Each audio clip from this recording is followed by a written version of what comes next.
j'ai un message qui va te remettre dans les mains du Seigneur. Le message que je préparais ce matin a comme thème des choses à connaître pour faire la volonté de Dieu. Il faut que nous connaissions des choses pour que nous arrivions à faire la volonté de Dieu. Et qu'est-ce qu'on appelle la volonté de Dieu? Parce qu'il y a beaucoup de gens qui disent la volonté de Dieu, mais ils ne savent pas la signification de cela. La volonté de Dieu, c'est faire ce que Dieu veut. Amen.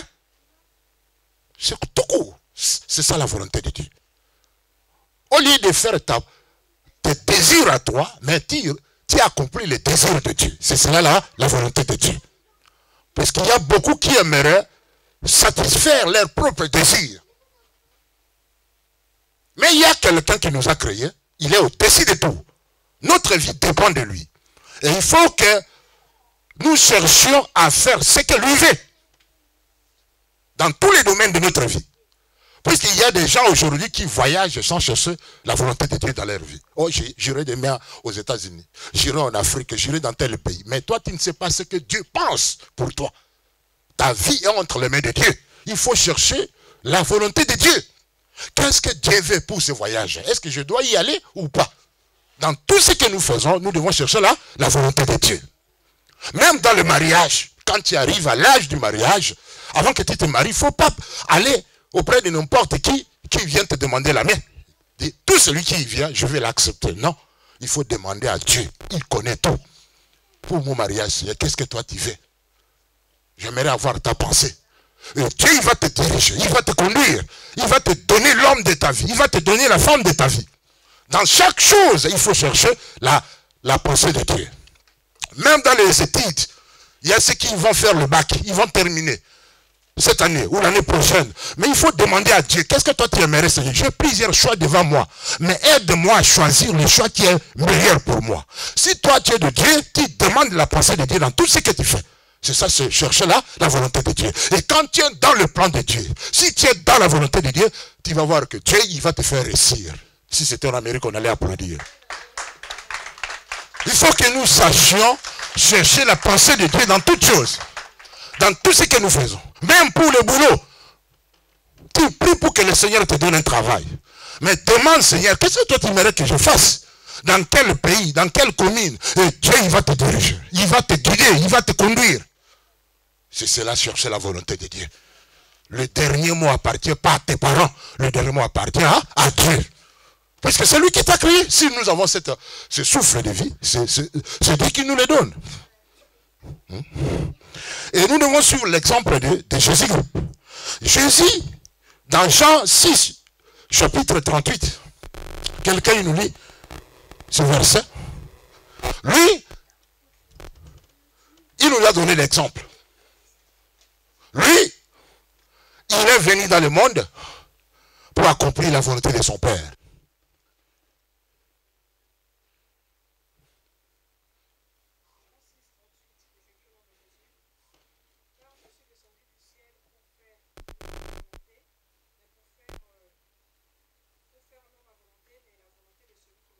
Amen.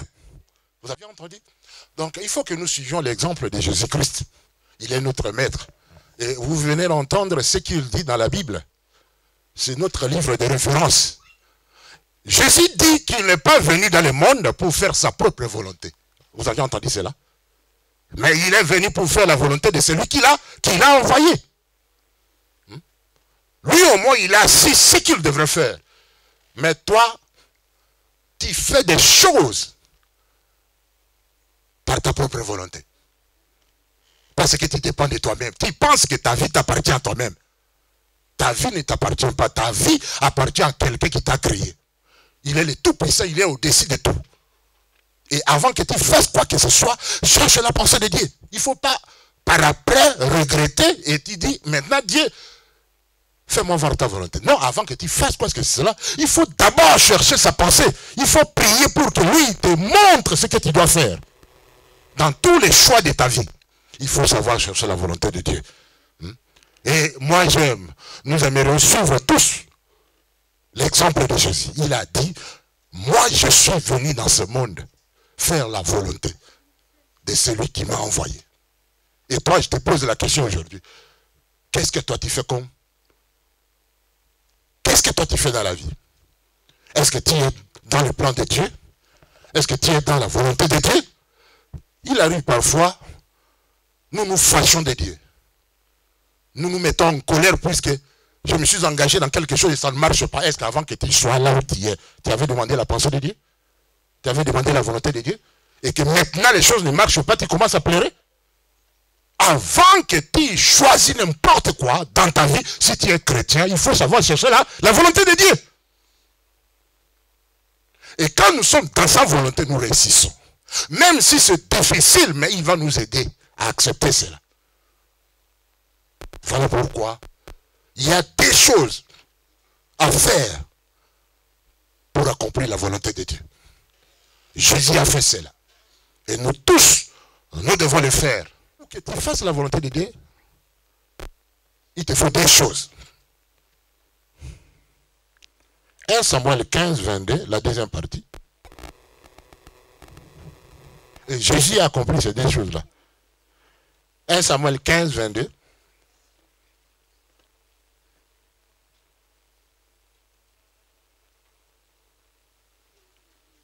Oui, quelqu'un nous lit.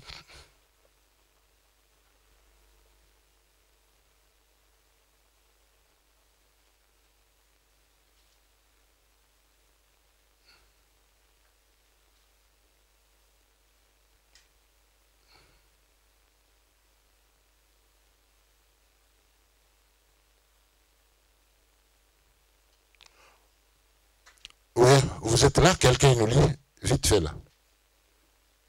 1 Samuel 15, 22. Oui.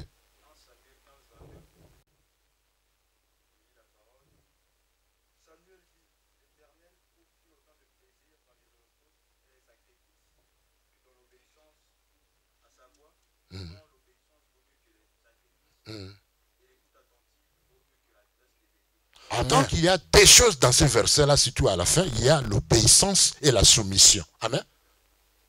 Pour que nous arrivions à accomplir la volonté de Dieu, il faut que nous soyons obéissants d'abord, l'obéissance. Il y a beaucoup de personnes, vous savez la volonté que nous avons, Dieu, il n'est pas responsable de notre volonté. Il nous a laissé le libre arbitre de faire ce que nous voulons. Dieu, il ne t'impose pas les choses. Si toi tu aimerais demeurer païen jusqu'à la fin de tes jours, tu y resteras. Tu vas te jouir de ce que tu aimerais. Puisque ta volonté est libre, tu peux décider ce que toi tu veux et ce que tu ne veux pas. Mais il y a des choses qui nous aident à réaliser la volonté de Dieu. D'abord, un, c'est l'obéissance. Deux, c'est la soumission, qui est plus que la graisse de bélier, c'est-à-dire l'onction.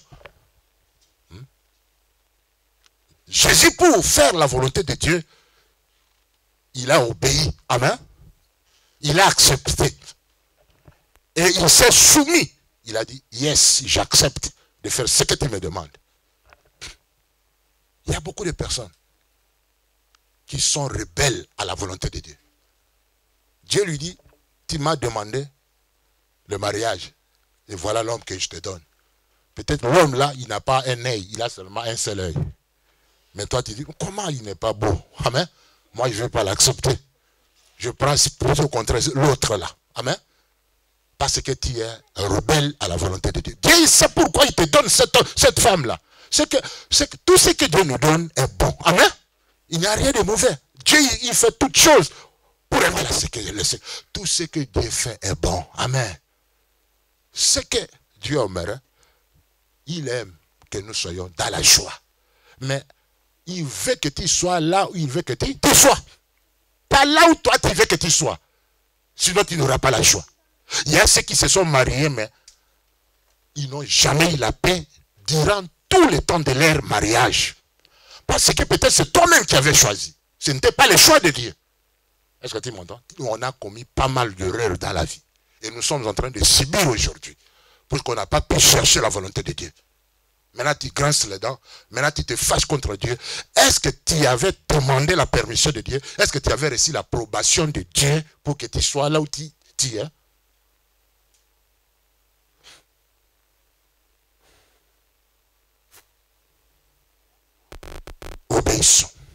à la volonté de Dieu. Parce que tout ce que le Seigneur fait est bon. Et il nous veut du bien. Est-ce que toi tu cherches? Quand tu cherches, tu vas trouver. Pour que nous nous retrouvions dans la volonté de Dieu, il faut que nous la cherchions. Voilà pourquoi, dans Jean chapitre 5, verset 30, j'aimerais que tu m'écoutes attentivement dans cet enseignement, même toi qui me regardes dans l'internet, au Facebook. Dieu, il te parle. Et il a un plan merveilleux pour toi. Peut-être que tu avais commis l'erreur, mais tu peux toujours te repentir pour te faire revenir dans la volonté de Dieu. Puisque quand on est dans la volonté de Dieu, on a la paix et la joie. Oui, quelqu'un nous lit. Jean chapitre 5, verset 30. Oui. Un jeune lycéen, il peut nous lire. Jean 5, 30. Tu es là?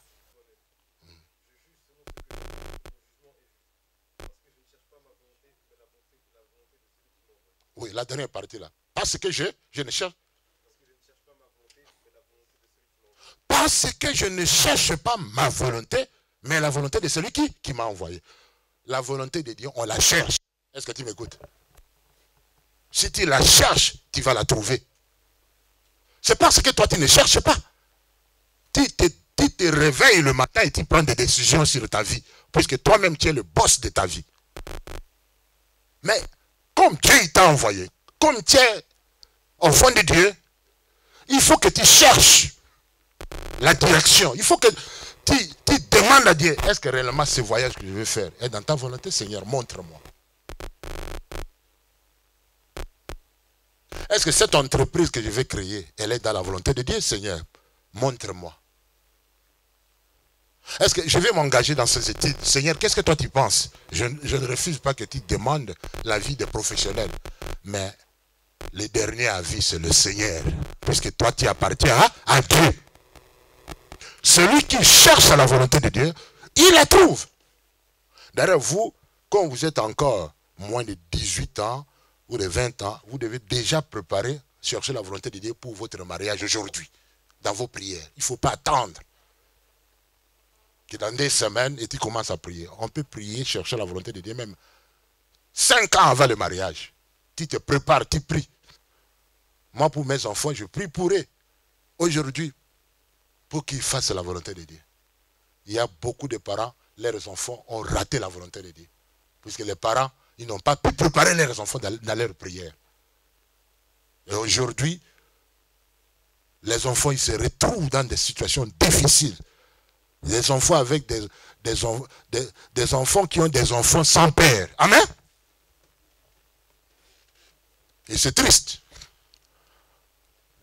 Tout ça se prépare avant qu'on s'engage. Jeune homme, je t'encourage de rester auprès de Dieu. Je t'encourage à toi. Tu peux changer aujourd'hui. Tu peux venir à Jésus. Il va te transformer tel qu'il nous a transformés. Il va te donner, il va faire de toi une autre personne.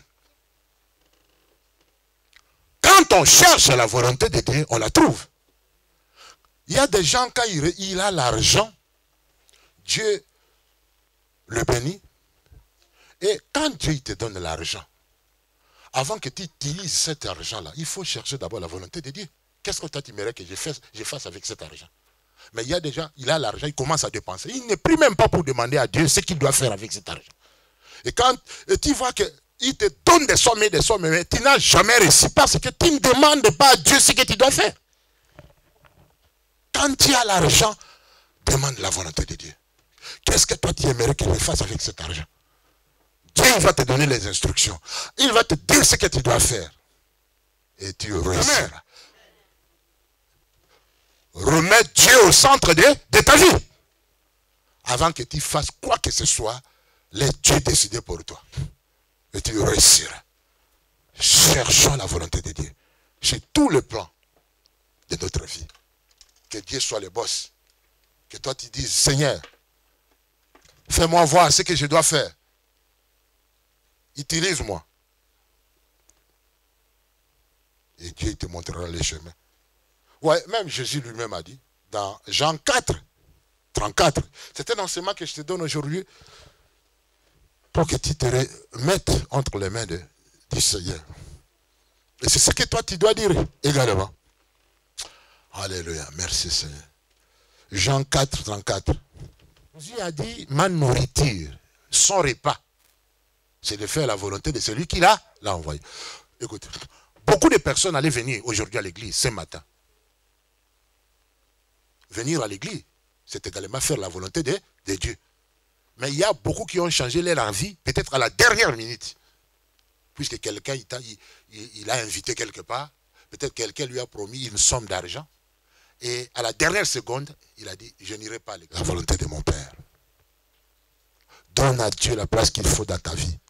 Et quand il fait de Dieu priorité dans ta vie, lui également fera de toi priorité. Est-ce que tu m'écoutes? Ne t'engage pas à faire des choses différemment de Dieu. Écoutez, je vais vous donner ce verset dans Ésaïe chapitre 31. Ne t'engage pas à faire des choses par toi-même. Ésaïe chapitre 30, verset 1.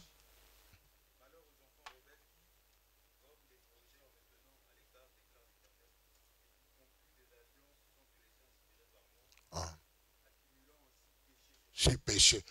Tu nous lis encore et souligne ces versets, tout le monde. Hein. Je vous demande, vous nous lisez encore ces versets. Malheur aux enfants rebelles.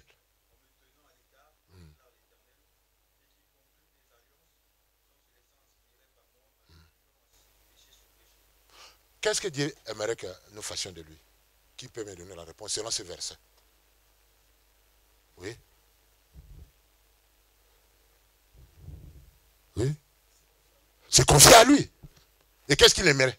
Qui encore a réussi quelque chose? Faire sa volonté. Malheur aux enfants rebelles. C'est-à-dire que tu te lèves comme ça et tu dis que moi je vais faire telle chose. Sans demander la vie de Dieu. Et quand nous faisons des choses de nous-mêmes, nous cumulons péché sur péché. C'est ce que la Bible nous dit, c'est très clair. Puisqu'il y a des choses que nous faisons sans consulter le Seigneur. Nous faisons des alliances avec les gens. Tu prends ton argent, 10 000 euros, tu commences le commerce. Et tu n'as même pas demandé à Dieu, Dieu, est-ce que tu aimerais que je fasse ce commerce? Voilà pourquoi cet argent est parti comme ça. Puisque Dieu, il ne se retrouve pas là-dedans. Avant que tu fasses quelque chose. Il ne faut pas parce que l'autre a réussi dans cette affaire, toi aussi tu dois faire comme lui fait. Si toi-même tu n'arrives pas, va voir le pasteur. Pasteur, avant que je vais faire le commerce, je vais faire telle chose. Est-ce qu'on peut prier? Nous sommes là comme des guides pour vous aider. Et on prie et Dieu va nous montrer ce que tu dois faire. Quand tu as même l'argent comme ça, avant de commencer, tu aurais d'abord la dîme, la part qui revient à Dieu. Écoute, ce message va interpeller beaucoup de gens. Amen. Peut-être tu avais fait le mariage et depuis que tu es marié, tu n'as pas la joie. Ce n'est pas ton mariage. Excuse-moi de te le dire. Puisque quand tu es marié, au lieu d'avoir la paix et que tu n'as pas la paix, 10 ans, 15 ans, 20 ans, je me pose la question. Peut-être tu t'étais engagé par rébellion, comme la Bible nous dit là dans Ésaïe chapitre 30, verset 1. Qui sont ces rebelles-là? Ce sont ceux qui s'engagent sans chercher la volonté de Dieu. On peut toujours recommencer avec Jésus. Amen. Ce n'est pas un péché. Pour que tu aies la joie. Comment toi, dans ta vie, tu veux toujours, tu pleures toujours chaque nuit, tu n'as pas la paix. Est-ce que tu es appelé à souffrir? Tu es appelé pour avoir la paix. Parce que Jésus nous a appelés pour nous donner la paix. Et cette paix, ça doit demeurer en nous.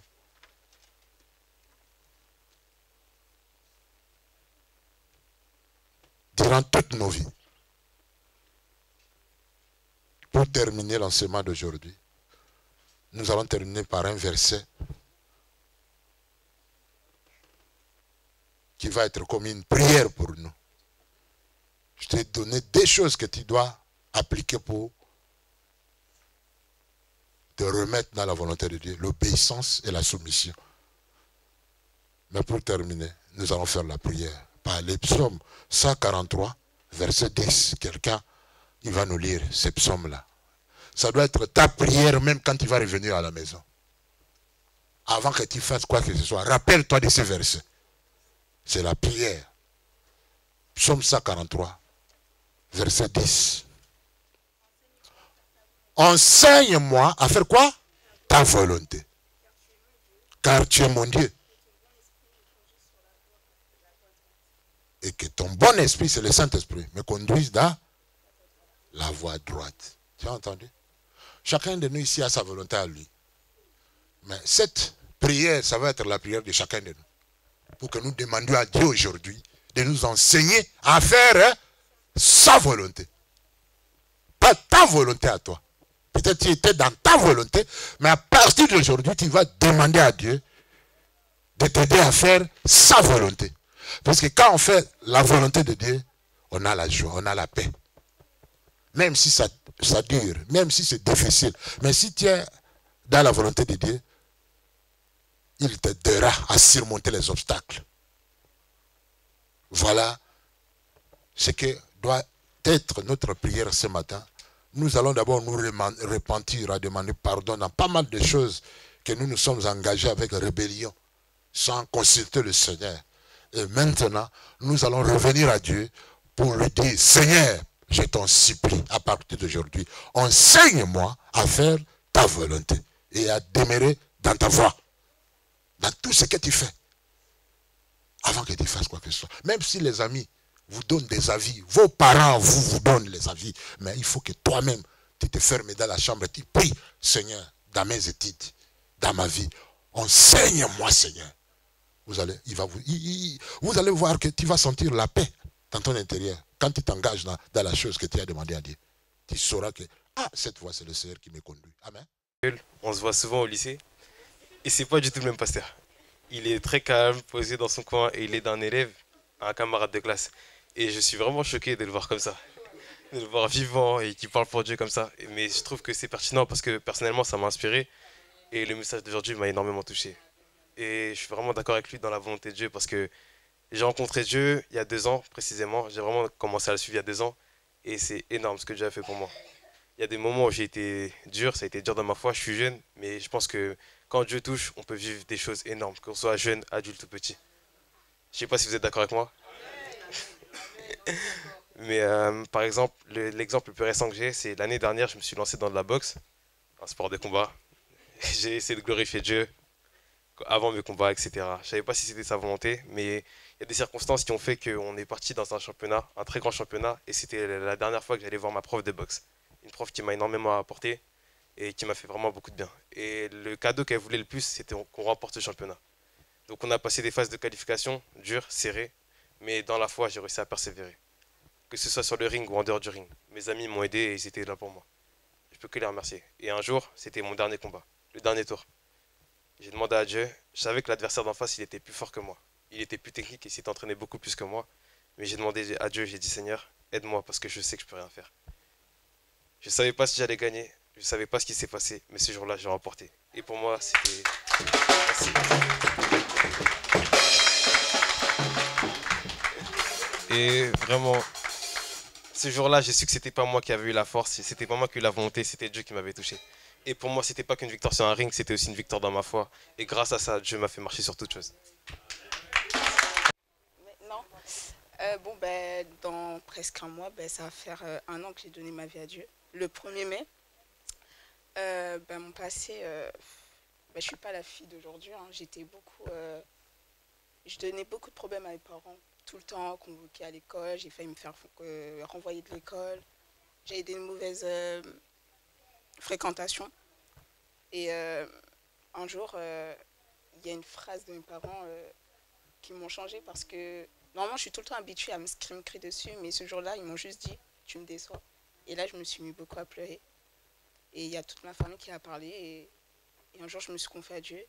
C'était un dimanche. J'ai donné ma vie à Dieu et depuis ce jour-là, j'ai changé. Et maintenant, je peux que rendre gloire à Dieu et marcher dans la foi pour réussir dans la vie. Voilà. Amen.